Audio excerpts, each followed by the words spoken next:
The sages did not seek answers. They sought the right questions. And that one line, that simple statement, really cuts right to the heart of what we're talking about in today's deep dive. It really does. We're looking at a collection of sources on what's called the wisdom of inquiry, and it forces us to challenge a really basic human instinct, doesn't it? Oh, absolutely. That relentless drive for an immediate answer, for certainty Okay, right now. exactly. And for you listening, you're probably navigating this. Just absolute flood of information every single day. Facts, opinions, data points coming from everywhere. It's overwhelming. It is.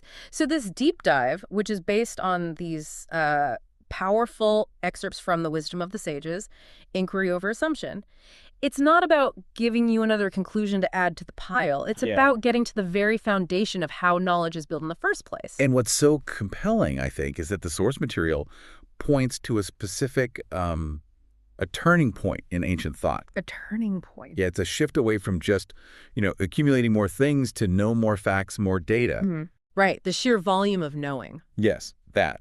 And instead, it focuses entirely on the method of understanding. The insight is that the care we put into what we ask directly determines the quality of what we find. Okay, so let's unpack that core paradox right away, because it feels a little counterintuitive in a world that just rewards speed. It does. The idea is that the quality of the answer you get is completely dependent on the quality of the question you asked. It's the highest form of intellectual honesty, really. I mean, think about it this way. If you ask your search engine a really vague, poorly defined question, what do you get? A mess. A million irrelevant results. Right. But if you spend a moment to structure a precise, nuanced question, suddenly that same tool becomes incredibly powerful. It delivers surgical insight.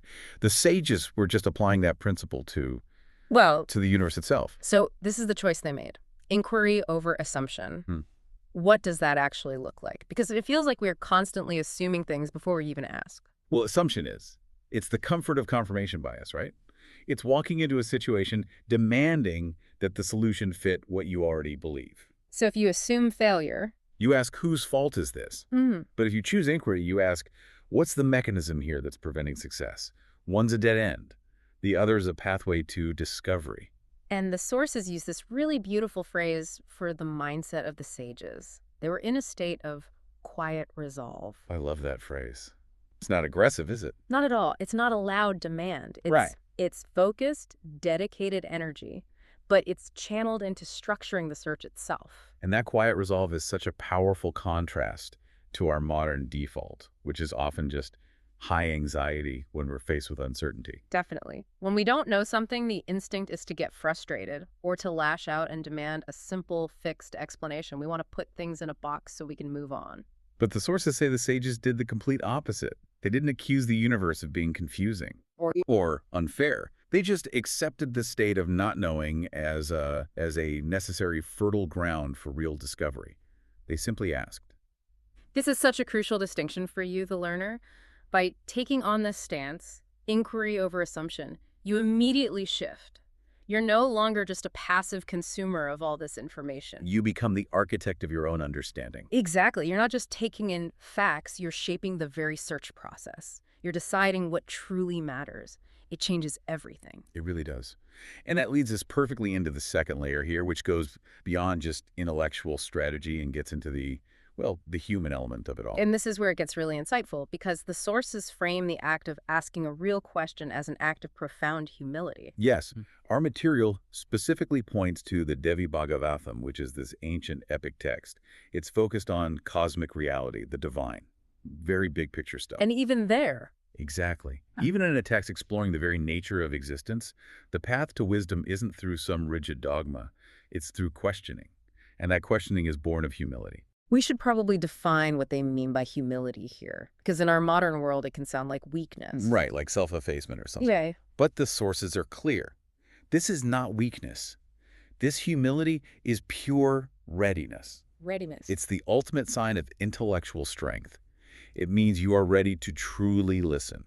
You're ready to absorb information that might not just challenge your worldview, but potentially restructure it completely. That's a big deal. So if you walk into a difficult conversation or you open a complex book and you're only willing to hear what you already agree with, then you're not ready. You lack that humility. But if you walk in ready to discard everything you currently believe, if the evidence points that way, then you've achieved that state. That's the distinction. It's a profound commitment to the truth, wherever it leads. And the source material, it emphasizes the precise moment that wisdom begins. And it's not when you speak. No, it's not when you finally declare what you know. Wisdom originates when you simply pause to ask an honest question. That pause feels like an act of resistance today, doesn't it? In this digital age that just rewards speed, quick takes, instant certainty. The pressure to just declare something, to have an answer, is immense. So to actively resist that, to just hold the question honestly in all that noise, that's a massive act of inner discipline. It's allowing your mind to become fluid. If you're clinging too tightly to old ideas, new knowledge just bounces off. That pause, that moment of inquiry, it creates the space for the mind to stretch and receive a bigger answer than you thought was possible. Which brings us to the specific question the sages actually asked. It arose from that state of quiet resolve. Right. And it wasn't a tactical question, which is what we tend to ask. They didn't ask how to manipulate events or control resources. They asked, what sustains harmony when knowledge exists but peace does not? The genius of that question is just. It's in its structure. It completely sidesteps all the superficial stuff and goes straight to the core tension of the human experience. They weren't ignorant people. They clearly had a lot of knowledge, but they saw a fatal flaw in their world. The accumulation of knowledge facts, data, information, had demonstrably not guaranteed peace or harmony. I mean, that resonates so powerfully today. We are drowning in knowledge. We have instant access to information about everything: climate, politics, health. Everything. And yet, how many of us feel truly at peace? How many of our societies feel genuinely harmonious? The knowledge is there, but the outcome we want, peace, is so often absent. The question acknowledges that failure. The failure of just piling up information as the sole path to stability. We know how algorithms work, we know how history unfolded, but that knowledge hasn't automatically translated into stable, peaceful living. So they cut through all that noise and they targeted the operating principle, harmony. Exactly. So the distinction is huge. They're not asking for more facts about the problem. They're looking for the fundamental underlying mechanism that sustains something essential harmony, even when the precondition of knowledge has been met. It makes harmony the objective and knowledge is just the tool. Yes. Not the other way around, which is how we usually treat it. Think about it in a practical way. If you're struggling in a relationship, the shallow question is, who did what wrong? That gets you facts and blame. Exactly. But the profound question, the one inspired by the sages, would be, what practice, what habit sustains harmony in our relationship, even when we have conflicting views? The question itself becomes a compass. Instead of asking, how do we get more data, which is our modern default, they asked, how do we make the knowledge we have actually matter? It steers the entire process toward a meaningful, functional outcome. It stops inquiry from just becoming data collection for its own sake. And that just reinforces this whole idea. The sophistication of your question determines the depth of the understanding you can possibly achieve. Absolutely. If your question is geared toward finding a scapegoat, your answer will be shallow. If your question is geared toward finding a sustainable, universal principle, what sustains harmony, the resulting inquiry just, it has to elevate the answer to a higher plane. It's such a quiet but powerful corrective to our habit of information addiction, isn't it? It just insists that we slow down and really assess the intention behind our curiosity. Are we searching for a fight, or are we searching for understanding? Yeah.